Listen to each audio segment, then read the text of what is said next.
This podcast is foreign language. Who is he? I don't know. He's a new recruit. I don't even know his name. He possesses great skills.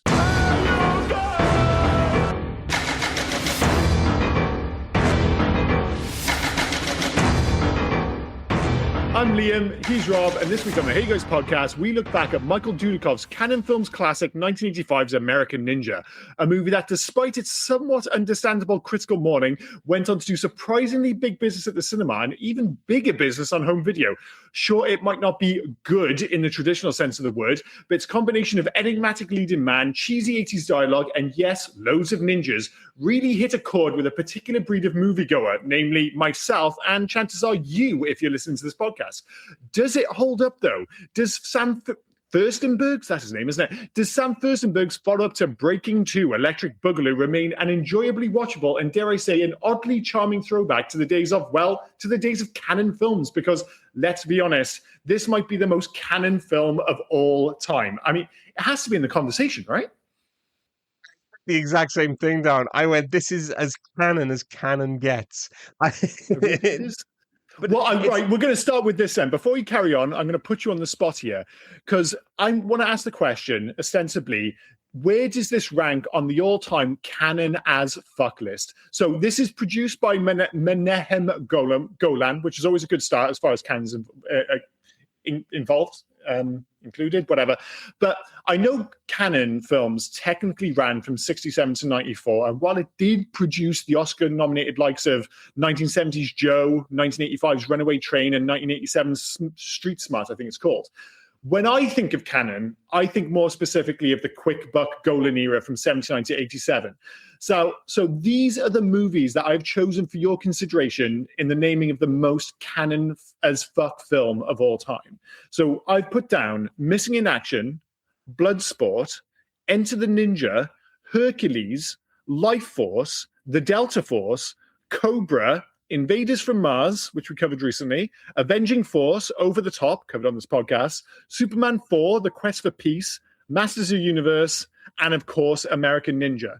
Now, there's a lot of classics, quote unquote classics on that list. Yeah. I think American Ninja might be top of the list, man. I'm trying to think. I mean, Cyborg is a great Canon film. Yeah, I didn't have that because it was a bit later, but Cyborg is very Canon too. Yeah, but I don't, American Ninja has it all for us, doesn't it? But it has it really out of sequence as well, which is fantastic because it's all about ninjas, but in the Philippines, it sure is. But in the Philippines. Dude, nobody asks any questions in this film. Yeah. It's like nobody stops and goes, guys, why are there so many fucking Japanese ninjas in the Philippines? It's fine, don't worry about it, dude. Not only, like, the ninjas out in black as well. If you're training, you're color-coded like a bag of Skittles, so that's fantastic. Yeah, the worst ninjas ever in training. Like, oh, we're going to make them bright orange, bright yellow. It's like, guys, I think you're missing the point of ninjas. You're all being led by a Frenchman. You know, the Ortega with his Jean Gerard Talladega Nights accent is insane. Their entire business model is to keep stealing from one military base on one Philippine island. Like, I'm pretty sure the US government are going to go, maybe we need to shut this base down, but that's fine. The weapons that they're stealing are just painted Nintendo Super Scopes. This is fucking... Well, I wanted to say, I was like, if I was being really kind about those quote-unquote rocket launchers, I would say they look a little bit like the laser gun from Akira, but in reality, they look like toy rocket launchers with baskets on the side. It's just a basket. What's the basket for? It's a Nintendo Super Scope, and we'll jump there. We'll jump there. Yeah. Do you know how to make that look better? I think there's a whole bunch of ways you can make that look better. No, how to make it look good on screen. Make sure a not needed the Steve James is holding it, just before he shoots. That dude was when he goes full Rambo at the end of the film. He was glistening. He did not need a headband on. He did not need anything. Dude, how much... his equipment in the end, up until the final action sequence, I mean, he's a big character and stuff, but for the most part, he is a soldier in the army stationed in the Philippines. And then inexplicably, for no reason, he shows up at the end, other than his bike. We'll get to his bike in a bit. But at the end, he shows up. He's got the vest. He's got the headband. all of that stuff is completely like it can't be sanctioned by the US military. He brought all that stuff from home. And like I said, he goes full John Rambo at the end, and there is nothing to back that up for the rest of the movie. He's just another soldier. Yeah, that's it. And then all of a sudden, by the end, it's like, oh, he's a full-on 80s action hero. He's a private as well. Like he's literally, or a sergeant. He's a sergeant. He's not high at all. You know, I want to go back. Do you know you mentioned Sam Furstenberg? This has to be, or he has to be, whose name I completely fucked at the start. That's okay, but he has to be one of young Robert's favorite directors, right? Without even knowing it. We already mentioned Dancing to Electric Boogaloo. I assume that was to Electric Boogaloo. I never watched that, but I mean, sorry, did I say Dancing to? Dancing to, yeah, Break It. But if we're going young Rob, going into the St. Mellon's video shop next to the chip shop over in by Tesco.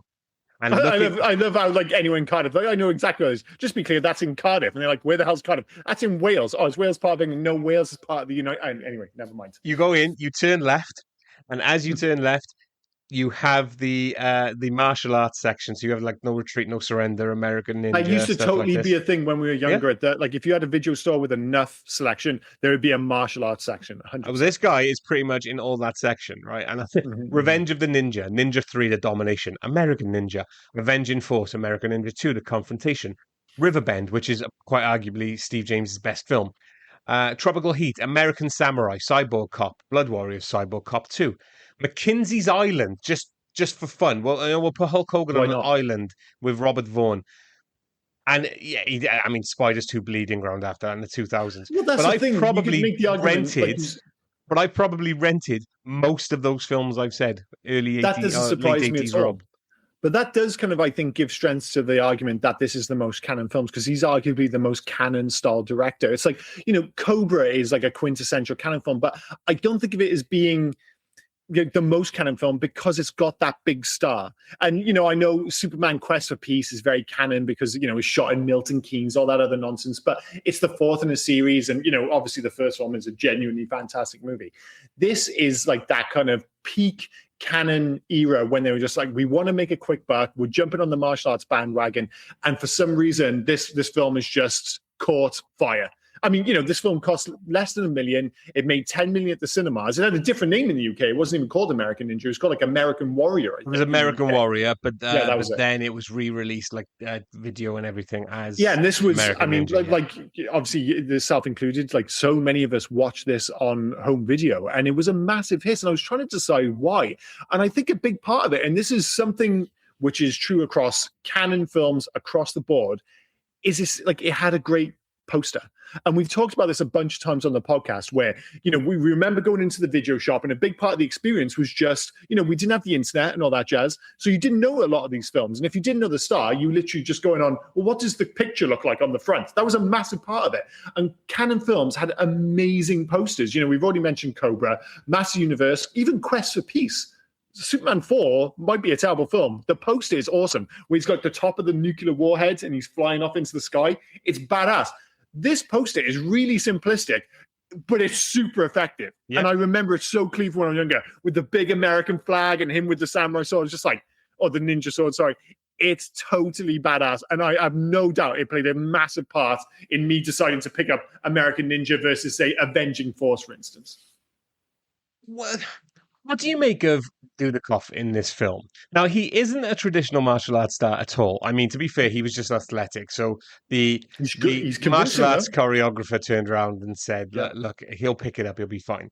He's got that quiet... he does. We should say that. He is genuinely convincing in this film. He's got that quiet charisma that makes Joe Armstrong weirdly compelling. And I think pairing him with Steve James as well was probably the smartest thing Canon ever did. James brings the energy, the physicality, and the screen presence that Dudikoff sometimes lacks. The ninja mythology is pure 80s fantasy. You got secret clans, forbidden techniques, color-coded ninja ranks, and a villain who looks like he escaped from a toy commercial. I think it's ridiculous, but it's the exact flavor of ridiculous that people wanted from that era.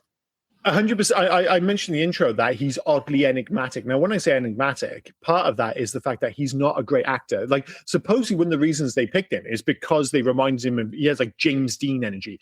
Yeah. And while he's nowhere near the actor that James Dean was, you see him on screen, and it's just like, he does have that James Dean energy. Yeah, yeah. And when you see him on screen, and he doesn't have many lines, so a lot of it is just the way he carries himself. And he even has that James Dean style of like, he's tough, but he's very quietly spoken, and he just totally pulls off. And he's handsome, and you can totally buy him in his relationship with like Patricia being into him and stuff.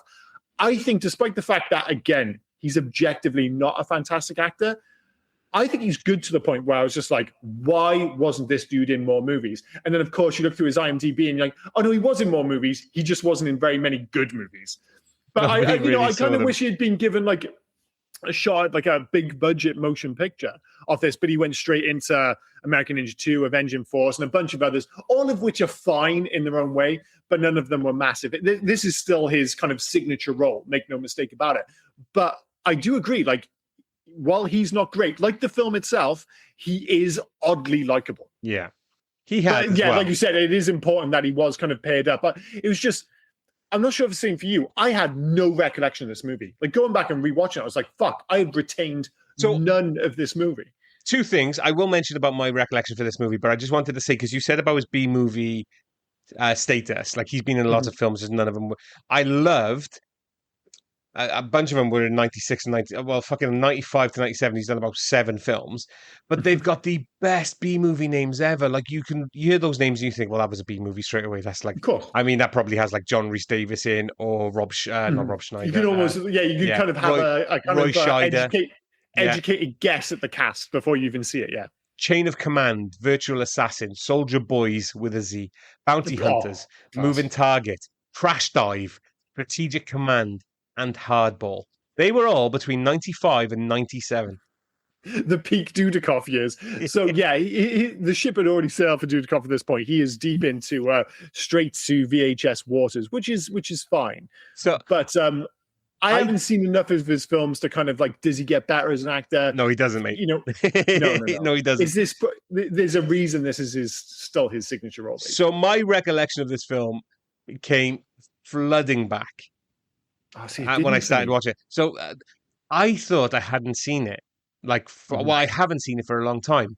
But it turns out, I was speaking to my mother about this, apparently this is one of my favorite films to watch when I was about 5 or 6. 5 or 6, by the way. And we'll get to that moment, the whole 5 or 6 thing. Yeah. That's interesting. The reason being is because it was taped for me by one of the people who Mum works with when Sky was a thing. Yeah. And the reason why I remember this so vividly is because whatever they taped it on, as soon as that film ended, before the credits run, they stopped obviously recording. Yeah. So whatever was on the video then after came on.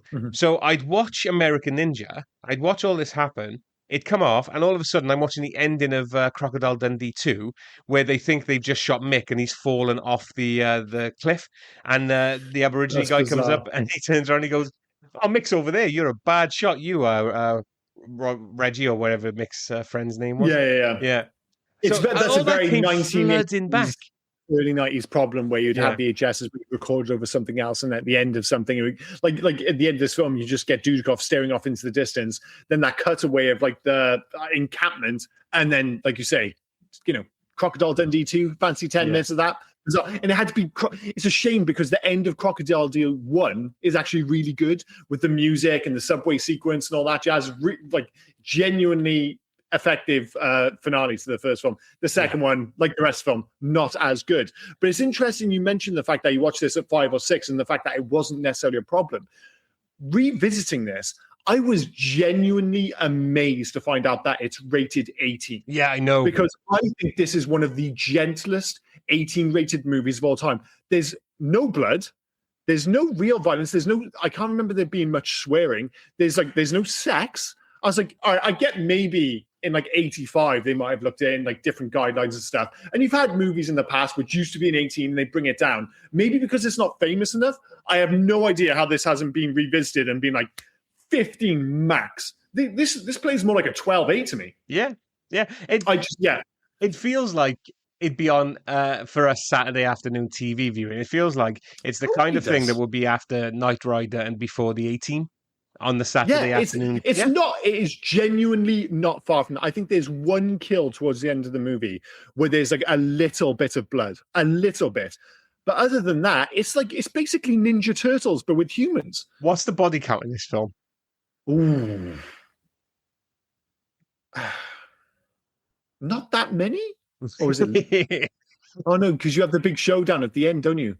And of course, I'm like, it's unfair, maybe even racist. I'm not counting ninjas. I'm going to guess like 46? 114. Yeah, fucked 140. See, this is what happens when there's no blood and there's no repercussions. Yeah. You see people falling down stuff. You're like, oh, they'll be fine. And then you realize, no, he got stabbed. He got stabbed. Like, he's dead. And that is one of the cool things about this movie, in fairness, because when you watch it, and they really lean into this movie, is the fact that, obviously, you know, we've got ninjas, and we'll get to the fact that the ninjas just appear in this film. But ninjas, I think, have the best weapons. So, you know, you have all these, you know, there's pirates, there's Vikings and all that. Even samurai, obviously. But with ninjas, you get the kunai, you get the ninjato, which is like the short swords they have, the tanto, the daggers, the shuriken, the fukiya, which is the blowgun, the kusarigama, which is the chained weapon, the sai, which was made famous by Teenage Mutant Ninja Turtles, the ishiko, which are those like claw glove things. And I was like, oh yeah, they use every single, they're like, wait, these are all the ninja weapons. And then they're like, wait a minute, can we add fire? And they're like, that's a bit of a stretch. As soon as they got fire, and they're like, we're definitely going to add lasers. We're going to add lasers, dude. What about a gun glove? Because the Star Ninja has got some sort of weird gun glove. Oh, Black Star Ninja with his little Black Star tattoo on his face. Jesus Christ. I loved as well. I did love when he finally finds his long lost stepfather or adopted father or whatever it was, who turned out to just be the gardener. When he goes, you mean, sorry, this is usually where you mention, you know, there's Chekhov's gun, and you've done this many times.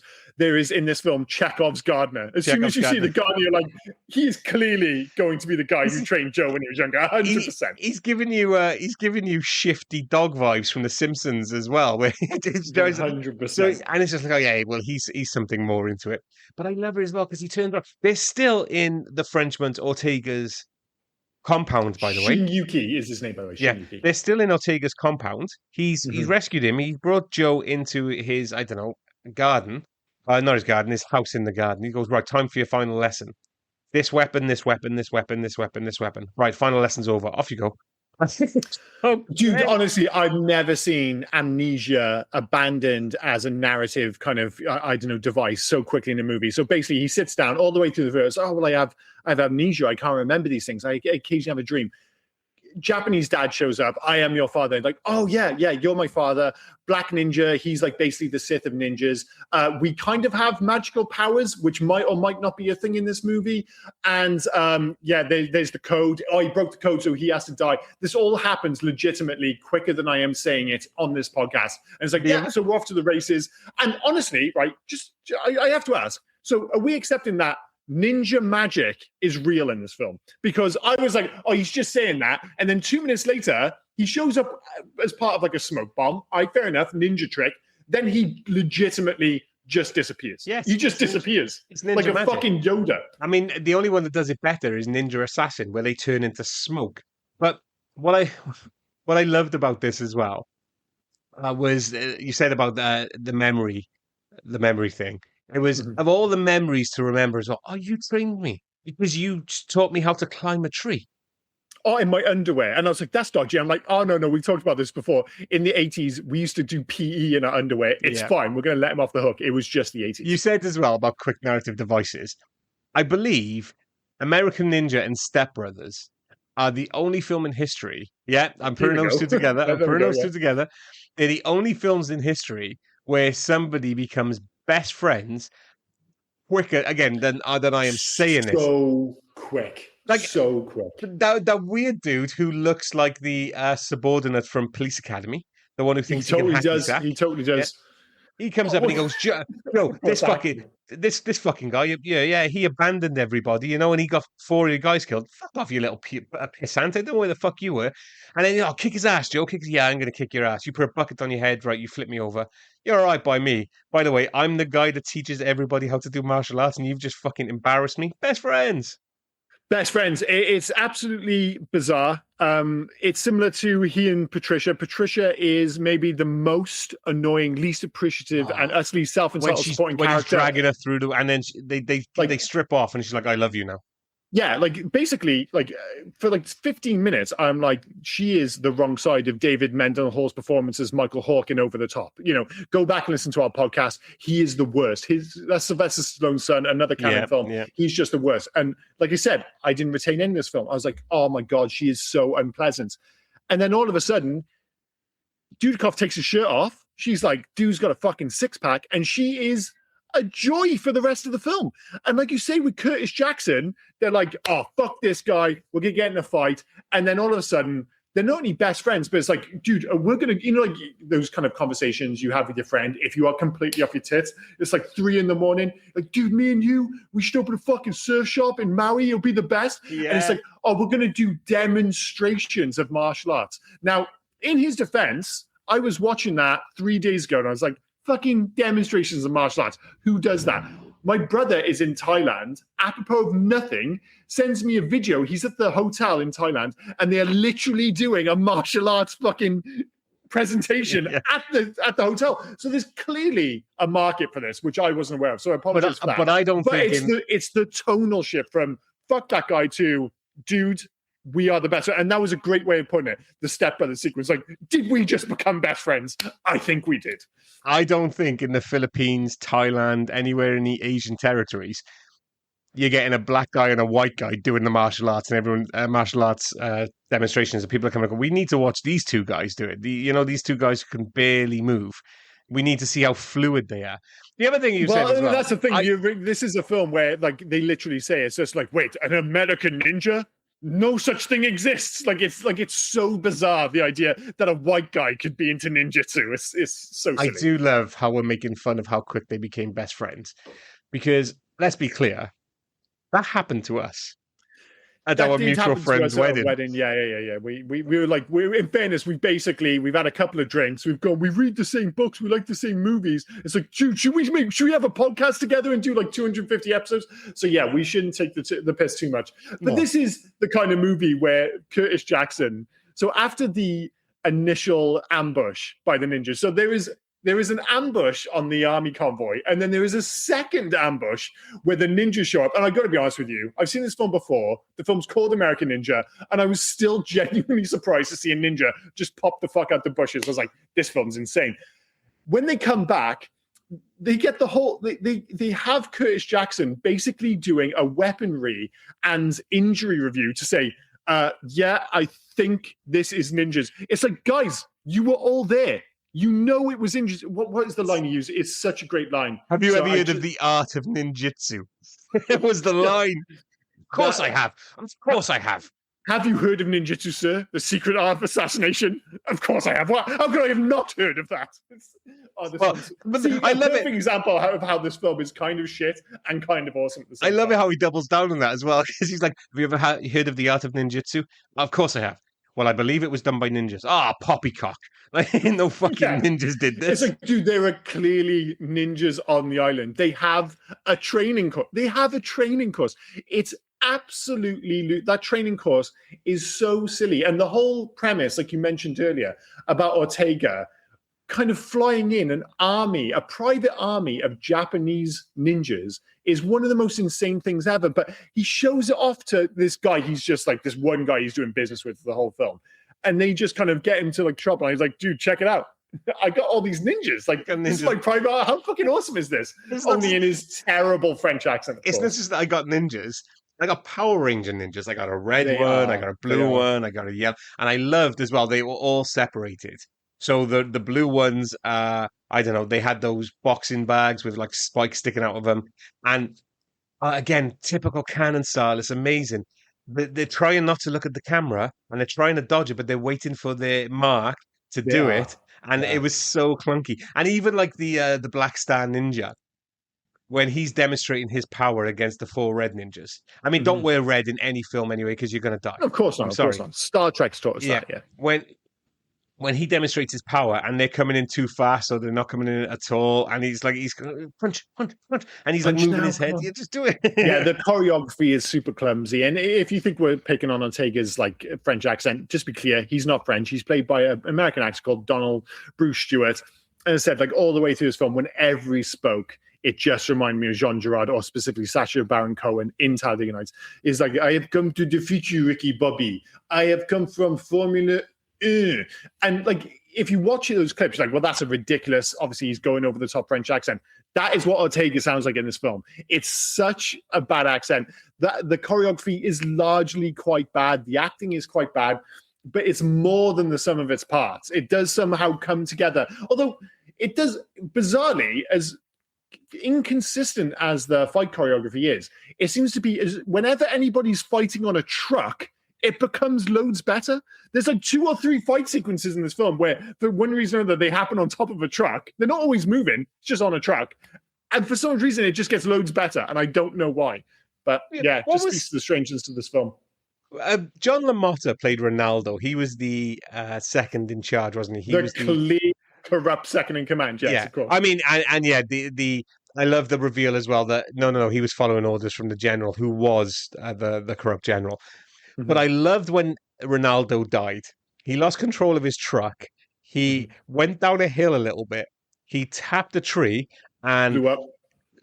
In classic Simpsons style, it just blew up. It was absolutely fantastic. That thing must have been doused in petrol before he even left. Yeah, it wasn't even a gunshot or anything. He, like you said, he drives quite slowly into a tree and it just explodes, which is absolutely fantastic. I mean, he had it coming. He's a bit of a shy bag, but yeah, the film is mostly silly, but as you move towards the third act, it really does ramp it up. Like, basically, they're like, listen, we want to keep this at around somewhere between 95 and 100 minutes. Like, well, we still haven't explained the whole amnesia and his like Japanese, father figure and stuff. It's like, well, we're gonna basically deal with that in all of 25 seconds. And then we're going to go straight into a gigantic ninja battle at the end.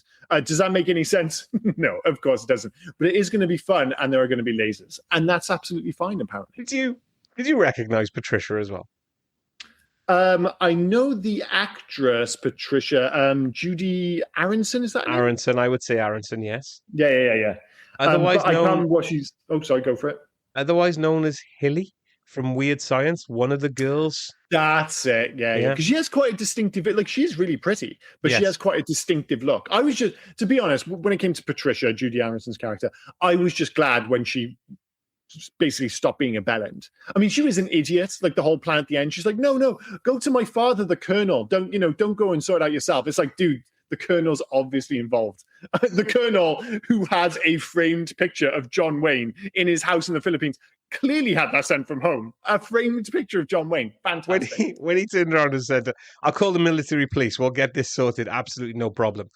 And then Jackson and Patricia like kind of high five and hug. We've done it. We've saved the day. Jackson, you're so naive. That was one of the things of this film. You mentioned the fact that you had once you started watching it, all came back to you. For me, it really didn't.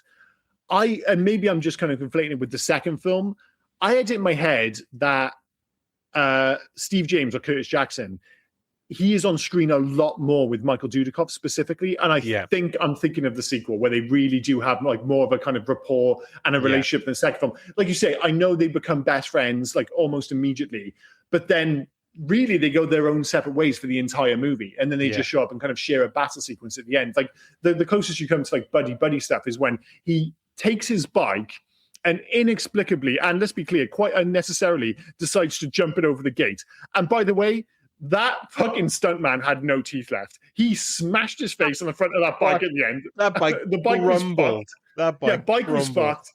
Driver smashed a bit, and of course, then they just cut to Dudikoff looking like fucking, Vanilla Ice, and he just kind of rolls off, no problems whatsoever. But yeah, I was almost a little bit disappointed that they didn't have more screen time in the first one, because when they are on screen, it's fun, but it is limited in this film. Do you think we're in a good position to discuss Rob's sequel corner? Because I have seen all 5 of these films. Well, we have to mention the sequels to this film because, I obviously I've alluded to American Ninja 2. God, what's the title of it? American Ninja 2. The Confrontation. The Confrontation. That's a terrible title. But there's a whole bunch. And there's like an official sequel as well, I think. I'll let you take the floor, sir. Right, so we've already, American Ninja 2, The Confrontation. Joe and Jackson reunite to fight a mad scientist creating genetically enhanced super ninjas on a remote island. bigger, louder, and even more ridiculous. It's peak And the Canon second insanity. one, from what I recall, the second one isn't bad in the same way that this film, isn't bad. It's like it's cheesy, it's nonsense, but the second film is pretty watchable from what I remember. Yeah. American Ninja 3 Blood Hunt. No more Dudekoff's Dudikoff. gone. Dudekoff's Yeah, gone. bad sign. Bad sign. We have a new hero, Sean Davidson. Mm-hmm. He battles a terrorist using a deadly virus and an army of ninjas.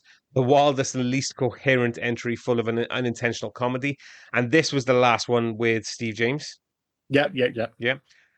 This is, by the way, this is a perfect example of the divergence of movie approaches as far as you and I are concerned. Because I watched 1 and 2, and I have every confidence that you just kept going down that fucking road and you watched 3, 4, 5, however many there are. Yep.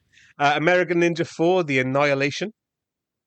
I mean, that's a better title. I should again assume you've watched this. I have, yeah. I've seen them all. Return of Dudikoff for this one. Dudikoff returns. He teams up with Sean Davidson, and together they fight a militant ninja cult planning a nuclear attack. It's a crossover sequel with 2 ninjas, 2 plots, and twice the canon chaos. Fantastic. I like if you watch the trailer for that film, they kind of set it as like, finally, these 2 legends of martial arts cinema on screen together. Like, really? I don't think anyone was waiting for this, but fine. So, yeah, American Ninja 5 is the one you were alluding to. Not actually part of the series. It's a different film, retitled at the last minute. David Bradley, who portrayed Sean Davidson in 3 and 4, he now plays a completely unrelated character who trains a kid in ninja skills. There's no Dudikoff, there's no Jackson, there's no continuity. But what I love, if I recall, I'm just going to look at this quickly because I didn't get his name. He was Sean Davidson in American Ninja 3 and 4. And I'm pretty sure he was Sean somebody else in.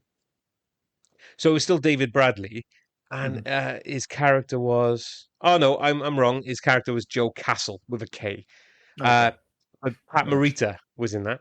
Yeah, I remember seeing that in the poster and being like, "Fucking, where's Pat Morita come from?" Fair enough, it is what it is.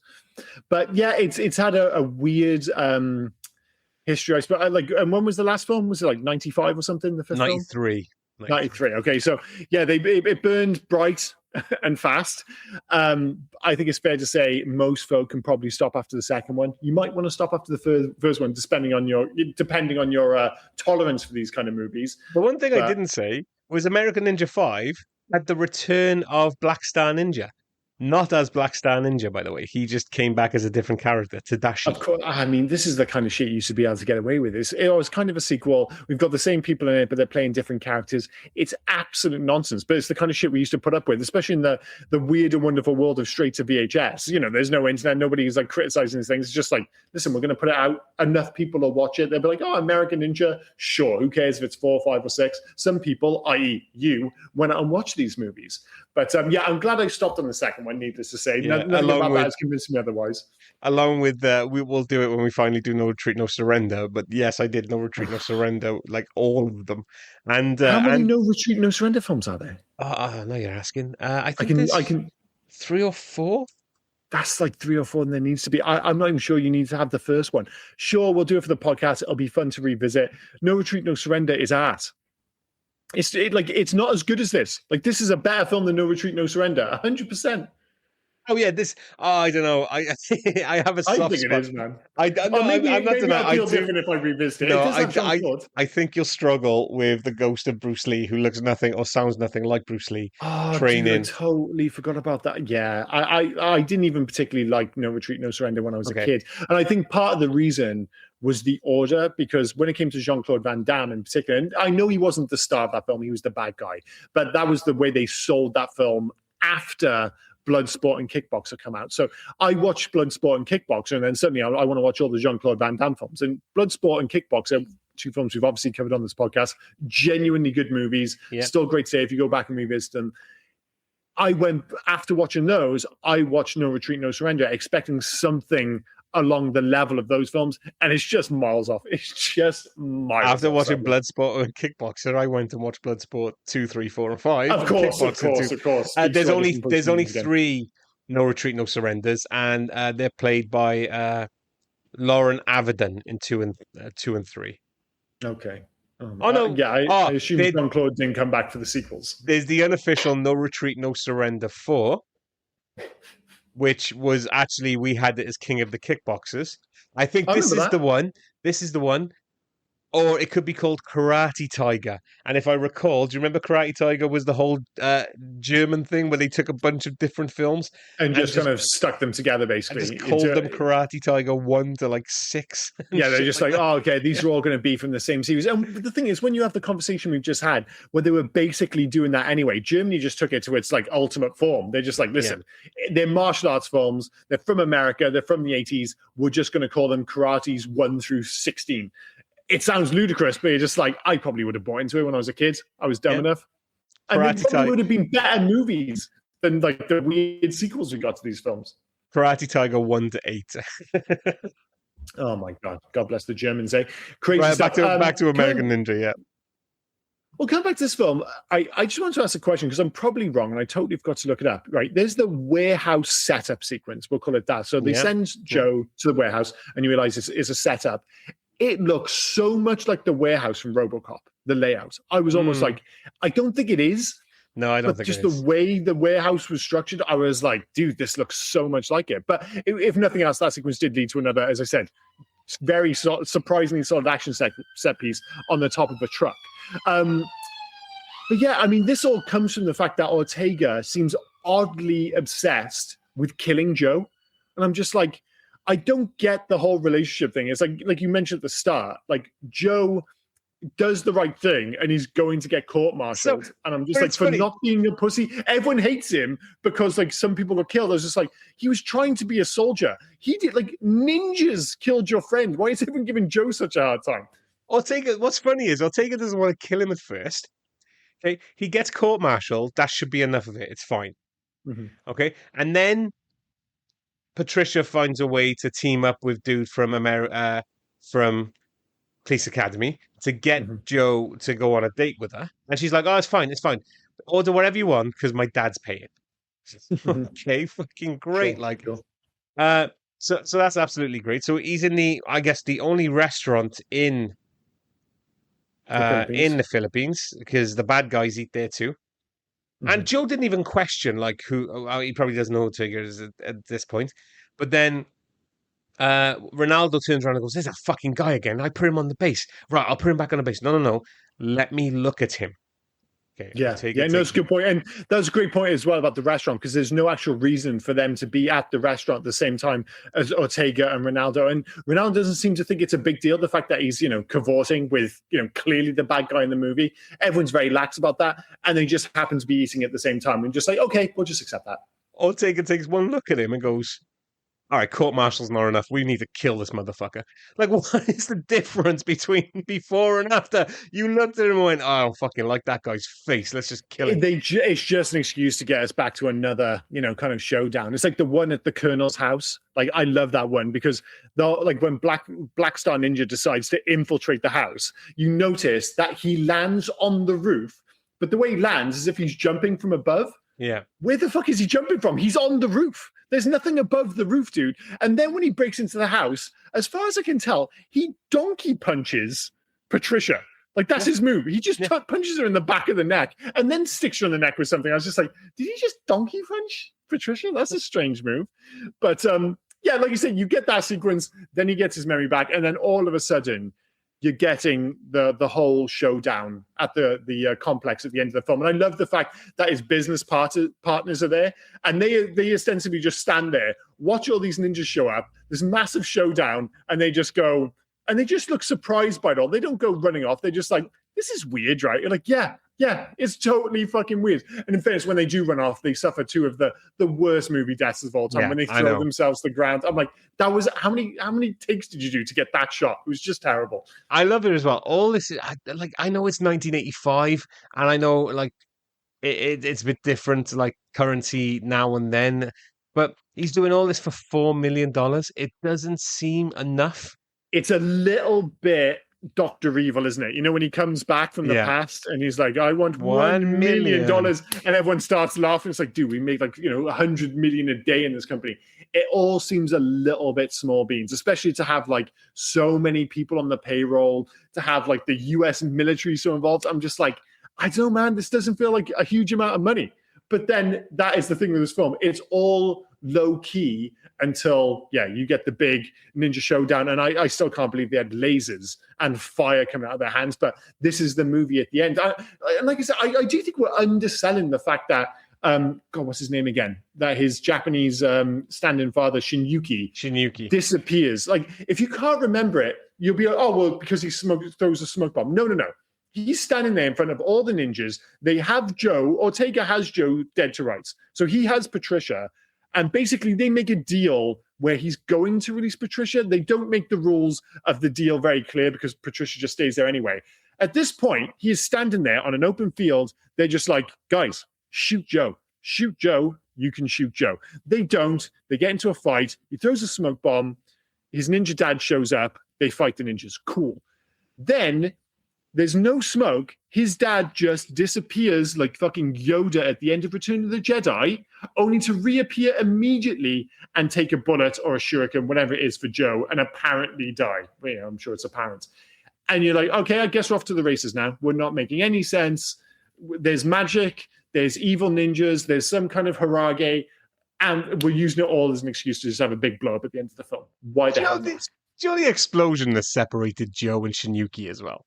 The big explosion that caused him to lose his memory and to separate them. Yeah. A couple of things. It didn't seem that big. No, it wasn't. It wasn't at all. Okay. It looked like an American did it. Mm-hmm. But they weren't in America? Oh, if they were in America, what's Shinyuki doing in America? Teaching him ninjutsu, dressed like no, a leader of a POW camp?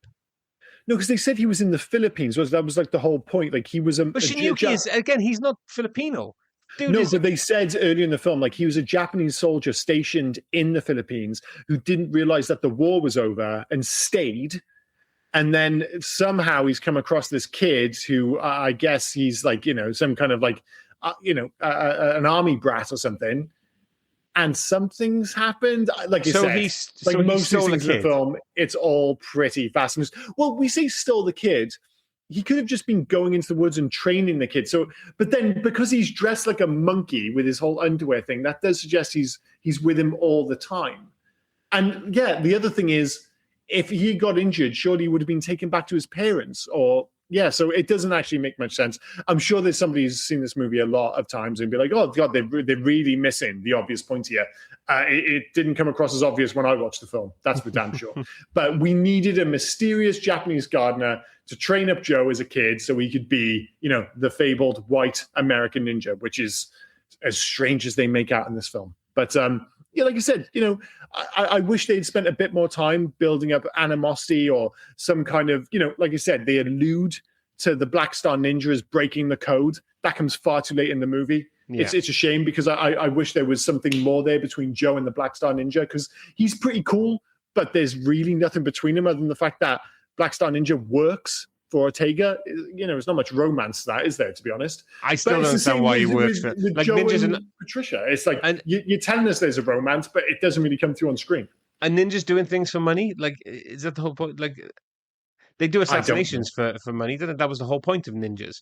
But like to uproot yourselves to the Philippines just seems odd. That's what I mean. It's like, how much fuss? Because like you said, the amount of money he's working for here and we're talking about, he's like, dude, I've got to get this 4 million. And 4 million is not to be sniffed at, especially in 1985. But how much is it going to cost to ship across a private army of Japanese trained ninjas, create a obstacle course in the middle of the Philippines, and then keep them fed, trained, and paid? Dressed because they have to have their training pajamas. Then they've got to have their ninja pajamas. That doesn't come cheap. Those ninja pajamas don't come cheap. So it's like, I don't think the finances of this movie make sense at all. Let alone the fact that, dude, just have soldiers. Just have soldiers. You do not need a ninja army. Although he's also got soldiers. Where it's just like, dude, I've got a bit of scratch, and I'm not gonna lie to you. I've always wanted a ninja army. It's like, just train up some Philippine soldiers. They've got guns. They'll be absolutely fine. It's like, yeah, but I really like the idea of ninjas, dude. They kind of fits as well because he's got soldiers. But it's funny because the ninjas are all kitted out in their ninja stuff. They got all the best weapons and stuff like that. But the first part of the hijack, where it's just his men, the best that you can do for him is give one of them an army helmet. The rest of them just have like hand-me-down guns. Completely disposable. One of you might have a bulletproof vest that has some bulletproof plates missing, maybe. Like you Probably just have not. to risk I'm it. not buying it. It's Yeah. so funny. It's like No, it like you say, it doesn't really make any sense whatsoever, other than the fact they're just like, dude, it'd be cool if there were like loads of ninjas. It's like when it's not just an American ninja, because they could have literally just said, oh, he's an American ninja, so he's been trained by this, Japanese soldier who stayed in the Philippines, trained him up as a kid, blah blah blah, and he fights local Philippines militia or a private Philippine army owned by Ortega. That all makes sense. But at some point someone said, how about we just have loads of fucking ninjas? And somebody, after doing a big old line of coke, has said, yeah, dude, let's have loads of ninjas. And that's it. And they never really provide an excuse for why you would have so many ninjas in the Philippines. But of course, it does make the movie stand out from the crowds at one point or another. Certainly, enough to justify 5 sequels or 4 sequels. My apologies. Before we move on to Rob's take, I just have to ask, after the helicopter battle, where, let's be clear, Ortega, again, after having the opportunity to shoot Joe, he then has the opportunity to get the fuck out of Dodge. He's on the helicopter. He can just leave.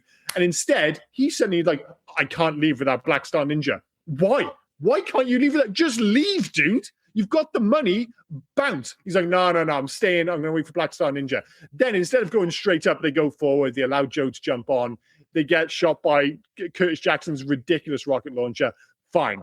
This then leads to Joe, jumping off the helicopter with Patricia. So he's got her in his arms on top of the roof. And you're like, all right, this is going to be the last shot of the film. Perfect excuse to kiss the woman and have the happy ending. You mean not drop her into the arms of a black man? Big black man.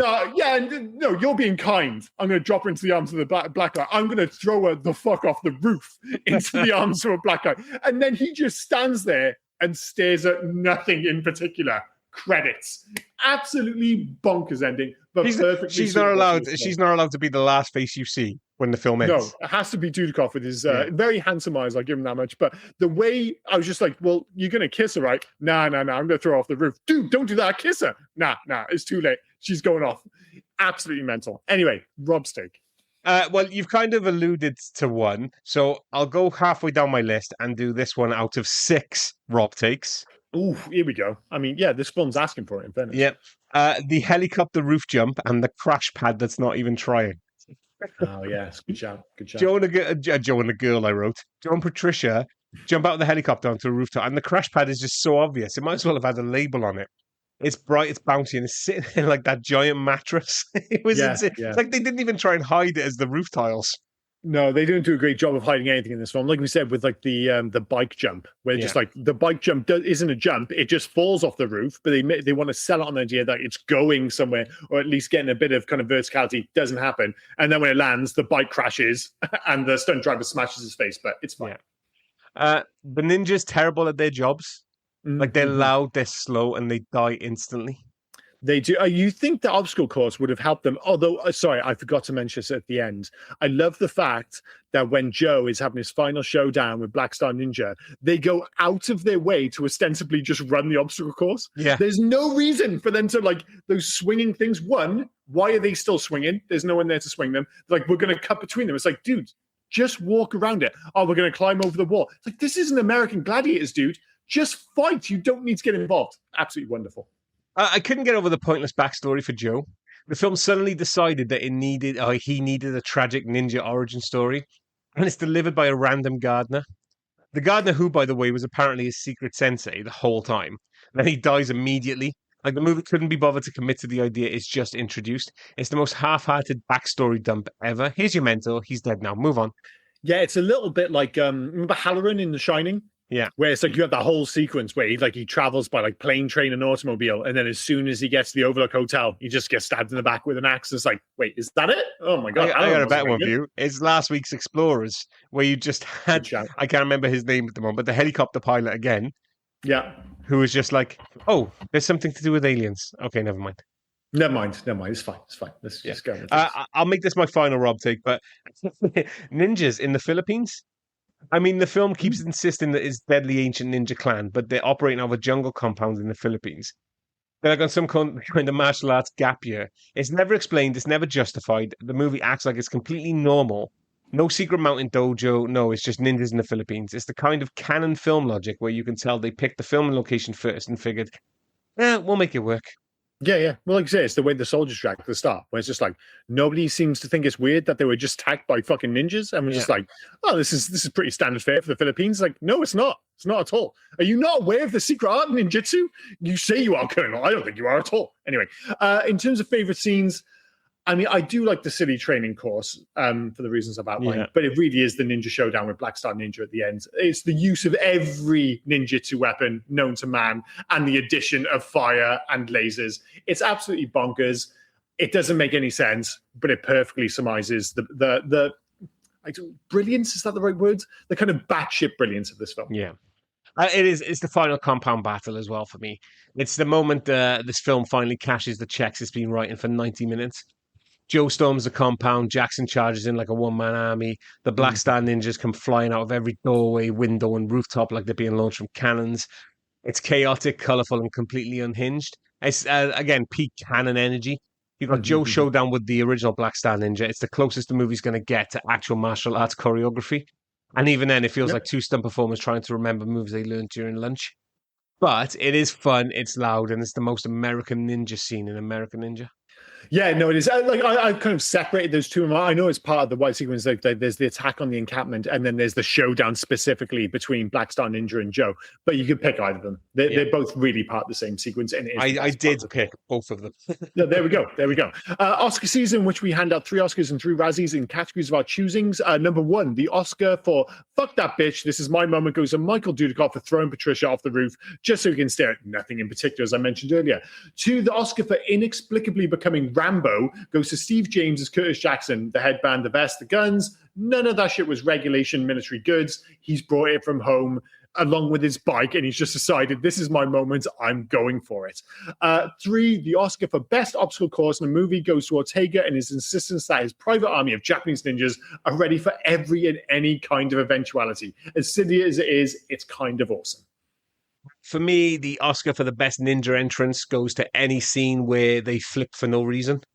Yeah, I love a needless ninja flips. Great job. The Oscar for the best supporting hero is Steve James.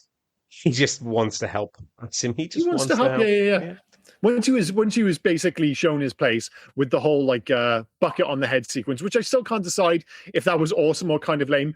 But once he knew, it's like, listen, I can't fuck with this guy. He's the business. He knew his place, and he was just, I'm the sidekick. It's fine. And the Oscar for the best improvised martial arts goes to Michael Dudikoff's "I'll figure it on the day" choreography. Yeah. But like I said, oddly convincing. Yeah. Considering you've never done martial arts, considering the level of choreography in this film, he kind of does hold his own. And as good as the training course is, it does remind me, it doesn't quite compare to the finest example of this. And I know it's not a training course per se, it's a hideout, but the foot soldiers from the original Teenage Mutant Ninja Turtles, where it's like, oh, how did you keep them all happy? It's like, well, when they were all kids, they weren't expecting a full wage, and you just provided pizza and arcade machines. That's the way to go. Underage foot soldiers. It just makes total sense. The Razzie for worst accent goes to Donald Bruce Stewart as Ortega in his full Jean Girard take on the character. 2, the Razzie for most unlikable character ever until she realizes that Michael Dudikoff is hot goes to Jodie Aronson as Patricia. And 3, the Razzie for most inconsistent and easily remedied amnesia in movie history goes to Michael Dudikoff. Remember Harage? I remember the code, and you're my dad. And Black Star Ninja is like a Sith ninja or something. I remember you making me train in my underwear. I remember everything. Just absolute nonsense. Now you're dead. And now you're dead. Yeah. The Razzie for the worst military security goes to the entire base. Yeah. People are just walking in and out of that base like it's nothing. The Razzie for the worst ninja outfits goes to the Black Star Clan. Because why on earth are ninjas training in bright colors? If stealth is the goal, maybe don't dress like a pack of Skittles. Yeah, good shout. And the Razzie for the worst ninja logic is the Black Star Clan's attack one at a time strategy. Yeah, I just don't think they're very good at their job, to be honest, despite all the training. Joe's attacking Steve. Yeah, no. Wait for Steve to go down, and then Jack, you go, and then John, you go. But we can't go together. We wait. No, never go together. We've got to be honourable in that respect.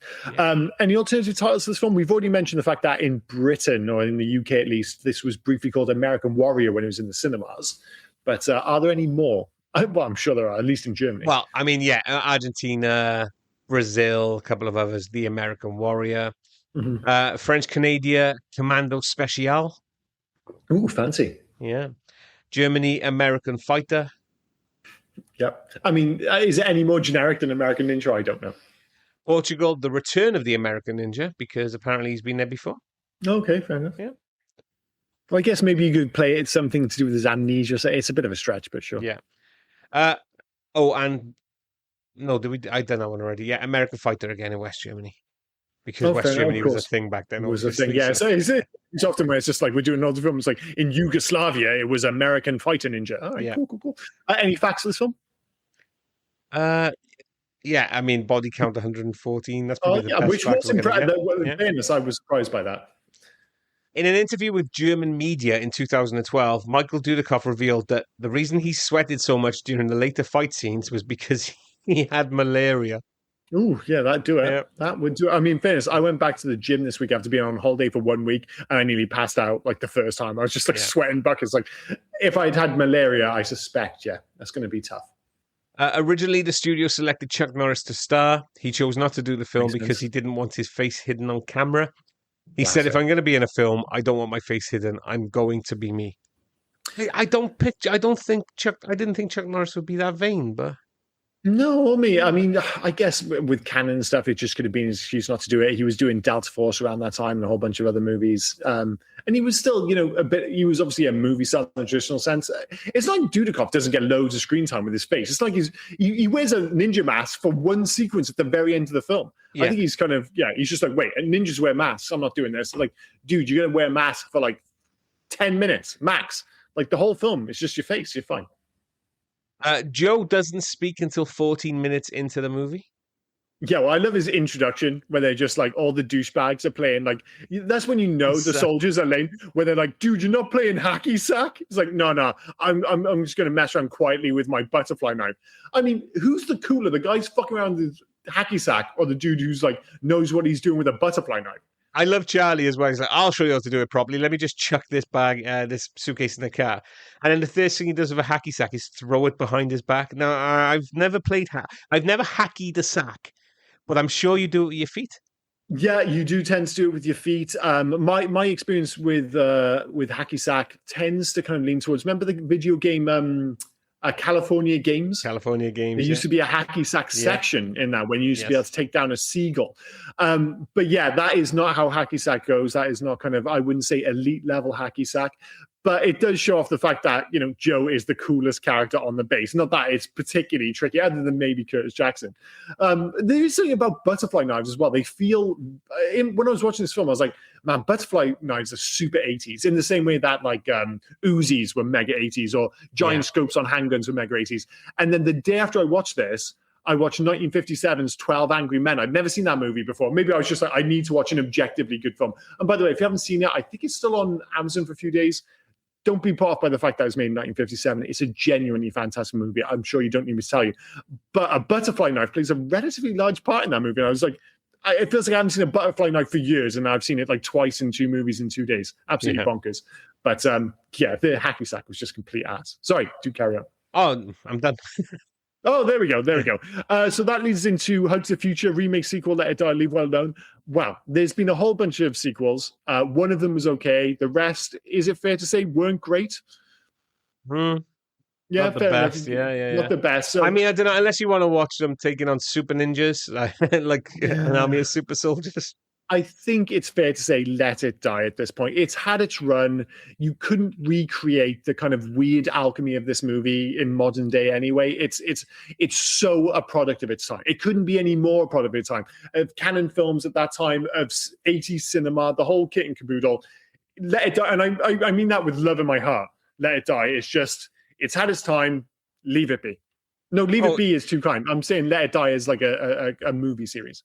It is absolutely let it stare at the flowers while you shoot her in the back of the head. Just There we go. you know, That's the spirit.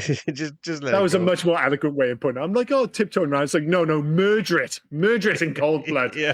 If you could make one change to make this movie better, for me, it probably introduce the mystical ninja stuff and maybe a bit of depth about Black Star Ninja earlier in the movie. They kind of throw that curveball at you like 80% of the way into the movie, and then it goes directly into the final battle. I'm like, guys, you could have like brought this up, I don't know, 30 minutes ago, but it is what it is. Ortega more of a presence. I mean, Ortega is fun, but he's barely in the film. Giving him more scenes, more menace, and more direct conflict with Joe would have made this final showdown feel bigger and more earned. Yeah, the most bad guy thing he does is there's a sequence where he's by the pool and he's wearing a gold and a silver necklace. And I was like, ooh, that feels like a bad guy move. I don't know why. It just looks like the kind of thing bad guy would do. It feels if you're mixing them and then going in the pool, you're coming out with like a green stain. Yeah, I don't know. It just felt like a bit of a baller move. I was like, oh, this guy really is a bad guy. He's wearing both gold and silver. I've done nothing to back that up, but it just felt like that in the moment. But I totally agree with you. He needed more screen time and maybe, dare I say, a touch more presence and maybe a touch less French accent. In terms of video games, I mean, there really should have been an American Ninja video game. This felt rife for a video game back in the 80s. It like Shinobi and fucking. Well, that's the thing. Yeah. I think obviously Shinobi does come to mind, but when I see this movie, what it reminds me of most is 1988's Ninja Gaiden, and specifically the NES version. So there was like an arcade version, there's a Master System version, blah blah blah. The NES version has always been close to my heart, and I genuinely think it's notoriously difficult. But I think it's one of the best NES games ever created. Like amazing visuals, gameplay, music is still massively playable today. I think it's on the NES Mini. So if you do have a NES Mini, I would genuinely say, take it out and play Ninja Gaiden, the 1988 version, because as soon as you start it, just like it feels slick and the music's great and the visuals hold up surprisingly well for a NES game. You could just as easily say like Ninja Gaiden on the OG Xbox. The Ninja Theory, I think, is in Ninja Theory developed that one. I think it is. The series is still going. They just released Ninja Gaiden 4. That's good, but I don't think it's got the same vibe. The 88 NES, it feels like any American Ninja game should have come out on the NES. So yeah, I'll go with that. Ninja Gaiden. I kind of shied away from the whole like ninja thing, and I just went for the. Why? This film is ninja as fuck. That's right. But I kind of went for the colorfulness of it and basically the punching. And I went with Super Double Dragon on the SNES. Well, yes, martial arts still. Yeah. But it's 80s martial arts, chaos, colorful enemies, a very simple story, and punching and white martial artists. White martial artists, yeah. And you could have both of them together, Steve James and. That's not a bad shot, actually. See, now all of a sudden I'm just like, because I just think it's a better game. Double Dragon is fine, and there's a certain nostalgia to it. But I'm like, imagine those two, but you're playing basically Streets of Rage, but in the Philippines. Again, maybe I'm just coming back because I like the music's amazing. I prefer Streets of Rage. So I get that, but I've got to correct and say Super Double Dragon, not Double Dragon, Super Double Dragon, where it felt more like Streets of Rage. Yeah, and Super Double Dragon was better. It wasn't quite as iconic as the original because, again, that came to the NES and it was a big hit in the arcade. Yeah. But the first one, the NES one in particular, was actually pretty shoddy because you couldn't play two at the same time. Yeah. It wasn't until Double Dragon 2 they figured that out, and it had a lot of that screen flickering which you used to get for NES games. But yeah, Super Double Dragon. If you are going to go the Double Dragon route, that is the correct answer, I believe. Or actually, Super Double Dragon Advance, or it might have just been Double Dragon Advance. That one was really good as well. But anyway, I'm going too far in the weeds. Anyway, it's all the same ballpark, isn't it? To be honest. IMDb. So this is where we try to guess, or I try to guess, how many written reviews there are for this film. But before we do that, do I usually do something else, or I've got this all in the wrong order? You guess how many there are. Okay. Oh, no, sorry. We pick a random 10-star and 1-star review. Before we do that, I try and guess how many written reviews there are. Are there many for this? Just as a hint? Yeah. 141. 126, which for this I think is quite a lot. Yeah, that's pretty close. I'm pretty happy with that. Well, again, I always go for that hint because I might have gone a bit lower. But yeah, that does feel like a lot for this film. How many 10 stars? Of 126, there'll be a couple of psychos out there for sure. I'm going to go for 17. Oh, 15. Oh, that's pretty close. Yeah. That's in fairness, that's 15 more than it should be, but yeah, that's pretty close. So I picked it at random, and I'm questioning it. But it was written in November of 1998. Mm-hmm. Is this title racist? Chop Oh, Socky? Not in 1998. I'm sure there would have been So it's movies fine called in Chop 98. Socky. Okay. Oh, 100% it was fine in 1998. Nobody would have batted an eyelid. You're probably not titling your review Chop Socky in 2026, but yeah, considering the fact that it was written in 1998, I'm willing to give him a free pass. So this is a movie that well defines the Chop Socky film era of the 1970s. I don't think that's a thing, though. I think he's made it up. I think he's made that up, yeah. A rebel ninja / army private beats the crap out of about 5 billion ninjas. This movie should really be retitled Ninja Holocaust. I mean, they die after a couple of punches. They are supposed to be ninjas, not garden slugs. Regardless, the fight choreography and soundtrack are awesome. And the acting, of course, is exactly the opposite. This movie is a must-see for martial arts film fanatics, even though Jackie Chan ain't in it. That doesn't feel like a 10-star review to me. No, it does feel like a 10-star review. It does, however, answer the question, is this racist? If it was by accident, because clearly he's just kind of naming all martial arts films as Chop Socky or whatever the fuck he said. He did bring up the score, the soundtrack for this film, which we forgot to bring up. It is mental. I'm not sure if it's great, but it is mental. It is quite fun. But I agree with you. It doesn't actually read like a 10-star review. It reads like this is a pretty decent movie. 7 maybe, but yeah, okay. You're giving it a 10. As for 1 star, see, I don't think there's going to be loads of 1 stars either, despite the fact that it'd be much easier to objectively give this film a 1 star and tear it to pieces. I feel like most people will find something to like 26. 9. 9? See, I've gone too high. I didn't pick this one, but I'm going to read the title of this one. But I picked another one. So the title that I've seen on this one, Imbecile Soldier Saves Imbecile Girls from Imbecile Rebels. That's not bad, actually. It's not bad. That pretty much sums up the film. Yeah, that could have been one of the alternative titles from the Philippines. Yeah. But the one I picked was written in June 2007, titled, What? What? What crack are you smoking? This movie, while gloriously entertaining, is awful. The action scenes are so obviously fake, it's kind of sad. The Colonel's daughter is painfully irritating. The ninja training camp is so hilarious, it is almost not worth mentioning. And when Joe puts the bucket over his head and beats up the other army guy, I just about peed myself. I could go on. Entertaining, arguably so. Good? No. Well made? Certainly not. As a commentary on America as empire, it's actually pretty good. Joe as a typical white conqueror isn't all that surprising, especially in the context of mid-90s, 1980s American cinema. He looked at this a bit too deep, I think. Also, I think that reads less like a 1-star review than the other reviews sound like a 10-star review. He's like he actually agrees with a lot of what we said. He's definitely read into it far too much in terms of American imperialism and whitewashing, all that jazz. I just don't think that's prevalent in this film. But he's for the most part said what we said. It's like, there's loads of stuff which is wrong with this film, but he says numerous times like, it's still fun though. It's still entertaining. That doesn't read like a 1-star review at all. That reads more like our reviews, which takes us to our own scores and recommendations. And for me, this is it's 2 and a no. I would never recommend anyone watch this unless they had some kind of like relationship with the movie previously. However, it's one of the more oddly positive 2-star reviews I've ever given. It's 2, but I definitely enjoyed this film. Similar to what he said, like it's got bad acting, bad action choreography. A lot of the characters are quite annoying. The plot is completely nonsensical, but I also kind of enjoyed watching it. So it's a 2 and a no, but a positive 2, if that's at all possible. Yeah, it's a no for me, and it is a positive review. I enjoyed rewatching this film, but it's not a good film in any way, shape, or form. But it's a 1.5. I had to give it a 0.5 star. Yeah. The thing is, I'm not going to try and talk you out of that because obviously it's pretty close to a 2 anyway. I thought you could arguably say I've been quite kind with the 2. I mean, if you go back and look at the reviews for this film, it got slaughtered. I think it's like 0% on Rotten Tomatoes. It's like, I get it. But I also see how this works as like a cult classic, as like, we talked about before. It's like, it's not a good film, but with the right crowds, a kind of midnight screening, that kind of chat again, there's fun to be had. But make no mistake, It is objectively bad. This isn't one where I'm like, I didn't even consider asking my wife to watch this. I'm like, no.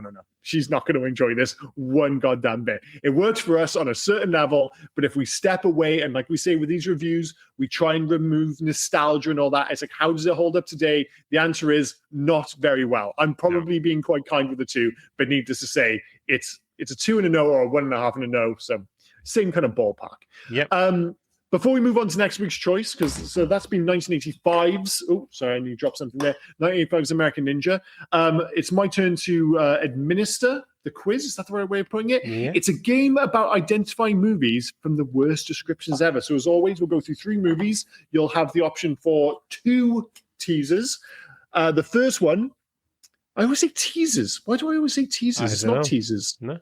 Hints. It's hints. I do this every week. Okay, first one. And these are good. I've looked at these 3. These are good. New York is ruined by fine art. Oh, as soon as you said New York, I was going to say Escape from New York, but ruined by fine art. Yeah, it's a good one. Okay. It's a good hint. It's a good hint. The word is hint, dickhead. Hint. So I'm talking to myself, just be clear. It's a hint, dickhead. Get the fucking hint. Yeah, it sounded like I was giving you a hard time. Yeah. Don't give myself a hard time. It's fine. Give me the second one. Okay, you should get it from this. A toaster dances. Oh, fucking yeah, Ghostbusters 2. Ghostbusters 2, yeah. It's one of those ones you hear, you're just like, that is actually a pretty good hint. The second one. Some retirees become obsessed with swimming. Cocoon. It is Cocoon. And I was like, we have to do that on the podcast. Yeah, because that's another film I watched loads when I was younger. I know it's better than American Ninja, but I've not retained any of it. But also, it's going to upset you because they're retirees, but I'm pretty sure Wilford Brimley was like 44. Yeah, the whole Wilford Brimley thing's absolutely insane. It's like Wilford Brimley was 27 when he filmed Cocoon in 1985. That's another 1985 film. The second hint for that, just out of interest, was they find it refreshing, which isn't actually a great second hint. No. And the third one, 4 disgruntled employees force a retiree to go back to work, which initially sounds confusing. It's actually a really good hint. Yeah, 4 disgruntled employees force a retiree to go back to work. Okay, give me the other It's one. one we've inexplicably not covered on this podcast, which is amazing after 250 plus. The hint is they aren't human. 4 disgruntled employees who aren't human. Force a retiree to go back to work. The last hint I give you is like that kind of strips this movie down to its like bare minimum. And we've talked about the fact that this film, despite the kind of highfalutin ideas around it, is ostensibly actually very simple film in terms of its core narrative. That actually sums up the narrative of this film perfectly. Yeah, that doesn't help me. This is I'm thinking too deep into this one. I'm gonna have to. Yeah, you probably are. Yeah. It's Blade Runner. Oh, for fuck's sake! Yes. No, I totally get that because, like I said, with Blade Runner, you think of about having all these big ideas, but we've talked about it before. It's like if you strip that movie back, it's super simple, and that actually describes this movie perfectly. 4 disgruntled employees force a retiree to go back to work. It's like, yeah, that is actually Blade Runner. It's crazy. Yeah. Let's say, 2 out of 3, not bad. Not bad at all. I'll take that. No, we're always aiming for 2 out of 3. It's the 0s out of 3 we don't like. So, yes, that's the quiz. This has been 1985's American Ninja. Before we go, what is your choice for next week, sir? My choice next week, sir, is from 1990. 1990. I can't remember a single thing which happened in 1990 now that you brought it up. The Wizard? Was The Wizard from 1990? No, I think that was 80. No, 92, wasn't it? I thought it was a bit later. Oh, maybe it was 93. Because it was the whole thing. 93. Because the whole thing with Super Mario Brothers 3 is that was released in Japan like over a year earlier than it was in like the States and Europe. And there's this big fuss about it. It's like, it's coming over. And then the reveal was via... No, I was right. 1989. 1989. Yeah, I thought it was like on the cusp. So anyway, never mind. But anyway, it's not The Wizard. It's not The Wizard, no. It's something from 1990. It's a different year. It is. Directed by a gentleman named Louis Teague. Louis Teague, 1990. Louis Teague. Do you know who Louis Teague is? Yes, I do. I did not. And then I realized Louis Teague gave us the likes of Cujo and Cat's Eye and The Jewel of the Nile.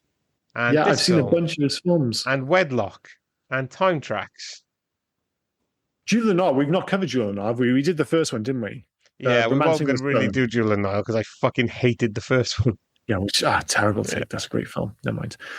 Yeah, there's no point in doing that if you like really didn't like the first one, because it's like, oh, you know that film you hated? It's the second one. It's not quite as good. There's more of it. Yeah. I'm not going to get any another. I'm not going to give you the first 2 stars yet because you'll definitely get it from there. So Okay. I'll give you the 3 in together. I'll give you 3 of the main, Okay. 3 of the fucking side stars. I feel like I've looked up Co-stars, Lewis T recently. I was doing a bit of research and I was like, oh yeah, he did Cat's Eye and he's done like a few like Stephen King things. I was surprised to see that he'd done The Jewel in the Nile, and I feel like I'm going to kick myself. Dennis Haysbert, Bill Paxton, and Rick Rossovich. Paxton from 1990. Paxton played a gentleman named Dane, but was nicknamed God. Oh, I'm not getting this. You just got to tell me, dude. No, I'll give you the 2 main stars, then you'll get it. I'll go for it. Charlie Sheen and Michael Biehn. Oh, Navy SEALs. Navy SEALs. I knew you'd get it from them, yeah. No, in fairness, I can't remember looking that up in the list, but I'm going to forgive myself because I've never actually seen Navy SEALs. So I didn't even know Paxton was in Navy SEALs. Okay, I thought you'd seen it. But the only reason, like when you say those two, I just immediately see the poster. Yeah. Like the poster was those two very prominent on the front of it. So yeah, that's all I know about this film, is that a lot of people have fond memories of it. And I remember it's what we mentioned earlier about like going to the video store and you have these vivid memories of like all the video cases, you know, and you make your choices, blah, blah, blah. And with this, for some reason, I never watched it, but I always remember the poster for it with Michael Biehn and Charlie Sheen. Do you have fond memories of this film? Again, I do. Yes, I've seen it more than a few times back in the 90s. I haven't watched it since the 90s. But it's a weird one because this, you know, we talk about like, you know, we have these like, you know, not divergent tastes. You're just willing. You were always when you were younger, you were willing to go further down the rabbit hole. I'd watch anything. Yeah. Yeah. Whereas I was, my brother and I were a bit more selective, even though our tastes were kind of closely aligned. This feels like it should have been right down Main Street. I would have thought if you're watching like Die Hard 2, I don't know why that feels like this film, but things like that. I would have thought you would have watched it. It's got Joanne Whaley in it as well, who was she was Joanne Whaley Kilmer at the time, wasn't she? Like from Willow, and I don't know why I started that as a list. It doesn't have like the best reviews ever, but they're not terrible. And it's like I like the actors. You know, I watched loads of Charlie Sheen films. I like Michael Biehn for, you know, he's in like a bunch of my favorite films back in the 80s. And like I said, I have very vivid memories of like the poster was cool. It's like a great premise. I couldn't tell you why I didn't watch this. I have no reasons to why. Yeah, and it wasn't like cheap. It was like the budget was 21 million, which doesn't sound like much, but you know, that's a decent budget for like 1990. But it's a great choice because realistically, I should have watched this film fucking 30 years ago. But you know, better late than never, I suppose. Absolutely. There's no more. There's nothing else I could say. I just put on the spot there. So that is the end of the podcast. I will actually go into an email and the reason why I picked this film. Okay. So there we go. So there is something for you to say. Yeah, we had an email from Steve Richardson, who wrote to say, "Hey, so I'm assuming Delta Force was just a bit too long, or maybe it was simply an overdose of Chuck Norris. In that case, I feel it's my duty to recommend the 1990 classic Navy SEALs. Chuck Sheen spends most of the film committing acts of insubordination that would earn anyone else a court-martial, yet somehow still comes out the hero. It also features what I'd argue is the greatest halo jump ever put on film. Plus, Michael Biehn playing a Navy SEAL for the second time of 3 he'd end up doing is a must." So the other ones are The Rock and... I can't remember the other one. The Army. Because we've done The Rock, so maybe we need to do his... Well, it's interesting because I remember him writing that email a while ago and suggesting the Delta Force. And I'm all for covering Delta Force. It's just, I think it keeps falling off our list because I think it's fair to say neither of us had like much of a relationship. I said that. You've never seen Chuck Chuck Norris stuff. I've barely watched any Chuck Norris stuff. Yeah, I never had any relationship with him growing up. So I've literally not seen any of his movies, any of those, like, you know, I've seen a few movies with Chuck Norris in, like, I think he's in like The Expendables 2 or something. But I've never sat down and watched a quintessential Chuck Norris movie. And that seems like the perfect place to start. Like if I was going to watch one today, I'd probably watch the Delta Force. But I think that's probably, it's not like we're, ignoring his email. I just think that's probably why it's been pushed down. No, I have said to Steve, I've said, look, it is on our list, but it keeps dropping off. But unfortunately, listen, it's not a surprise that even now you're going back to that email and going, we'll do Navy SEALs. Well, that's what I'm saying. And unfortunately, Steve, you mentioned Delta Force, and Delta Force was like, and then you mentioned Navy SEALs, which has been on my list for a long time. And of course, I'm going to pick Navy SEALs over Delta and that's Force, even a film like I haven't seen Navy SEALs. If I was going to pick one of those two, I would have picked Navy SEALs because I still feel like it was one of those films that was on my radar. It was in my kind of orbit when I was younger, whereas Chuck Norris just wasn't even in my orbit. For some reason, I just have no interest in watching Chuck Norris films. But anyway, like I said, Navy SEALs, great shout. I'm genuinely looking forward to seeing that. So this finishes off the Michael Biehn Navy SEAL trilogy. Okay, here we go. So yes, The Rock and Navy SEALs. The Abyss. Yeah, the Abyss. Played, so you said, of course he is. It's just because he's a bad guy. Hiram Coffey, didn't he? He was the unstable Navy SEAL officer. He didn't really do much as a Navy SEAL, but he was a Navy SEAL. No, it was like, as you were saying the sentence, like, it's the Abyss. It's the Abyss. It's I was like, is it Aliens? Like, no, he's a Marine in Aliens, of course. Yeah. But Navy SEAL. Oh, what a film Abyss is, man. So we've done the... which, of course, we've covered. After next week, we've done the unofficial Michael Biehn Navy SEAL trilogy. That is unofficial as fuck. I don't think many people say, wait, have you done the official Michael Biehn Navy SEAL trilogy? Well, unofficial or official, we will have completed it by the It's like the most tenuous link, wasn't it? It was the Beige Volvo trilogy. Oh, yeah. There was that, of course. Just because a beige Volvo was mentioned a few times. We do this every so often by accident. It was like a couple of weeks ago. We did like an accidental like San Francisco month or something like that, or at least a few weeks. It just happens every so often. So, but yeah, that's a great shout. And I think that is the end of the podcast. Nothing else to add? We're good? No, I won't have you put me on the spot this time. No, we're done. All right, fair enough. Okay. Yeah. I've been Liam. He's been Rob, and you've been listening to the Hey You Guys podcast. Cheers, guys. Bye-bye. After 250 odd episodes, you think we'd get better at ending this fucking thing? I know, absolutely. And I fucked at the end then. I think I said at the end what you usually say. Yeah. I've kind of like bookended this podcast by completely shitting the bed. So that's okay. I'll say it now. Cheers, guys. Bye now. There we go. Oh, and before I forget, where can folk reach us if they were so inclined to? Well, you can actually reach us on Hey You Guys 80s at Facebook, Instagram, and on Twitter. But if you want to send us a mail, do heyyouguys80s@gmail.com. Send us in your recommendations. Send us in your thoughts about any of the episodes. Just literally talk to us. We'll have a one-sided talk with you on the podcast. Yeah. We're nice folk. Get in touch. But no, cheers, guys. Bye-bye. Cheers, guys. Bye now. Hey, you